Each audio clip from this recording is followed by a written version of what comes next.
Þetta eru tæki til þess að auka blóðstreymi og þau virka best í gegnum húð, síður í gegnum klæði og maður liggur á dýnunni í sirka 20 mínútur, max hálftíma vegna þess að taugakerfið á okkur þolir ekkert lengri tíma, við getum byrjað að dofna upp.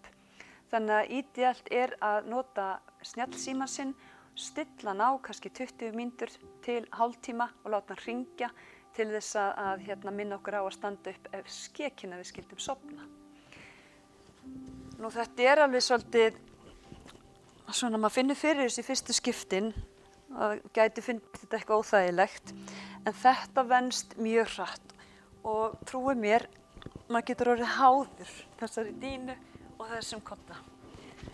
Og ég set gjarnan fæturnar í þessa stöðu vegna þess að þegar ég er í þessari stöðu þá þrýsti ég mjóbakinu betur niður í dýnuna.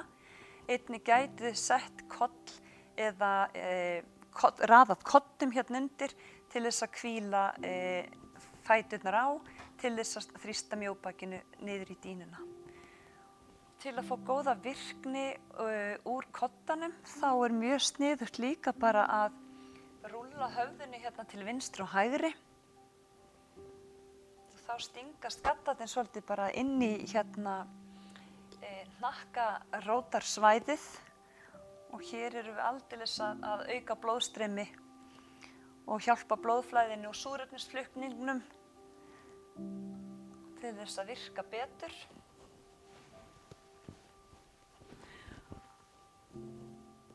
Og eins og ég sagði áðan, 20 til 30 mínútur max er gott að liggja svona og jafnvel setja bara teppi yfir sig og hvílast sem mest.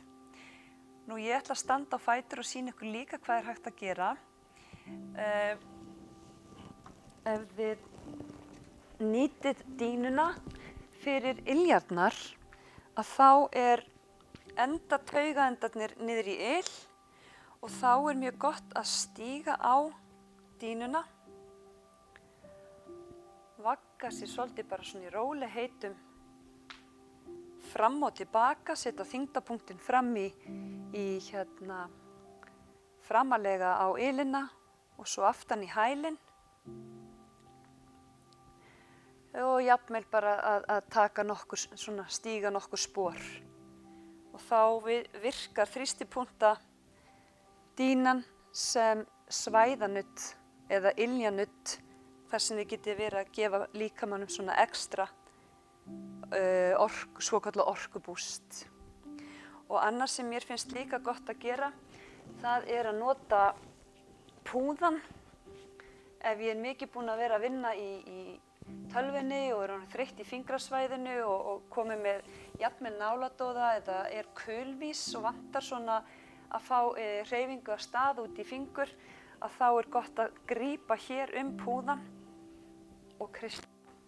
Og því meira sem ég set þunga á koddann, því meira þrýsta gaddarnir inn í húðina og auka þar af leiðandi blóðflæði og súrefnisflutning. Ég vona bara að ykkur gangi vel og njótið vel. Takk fyrir.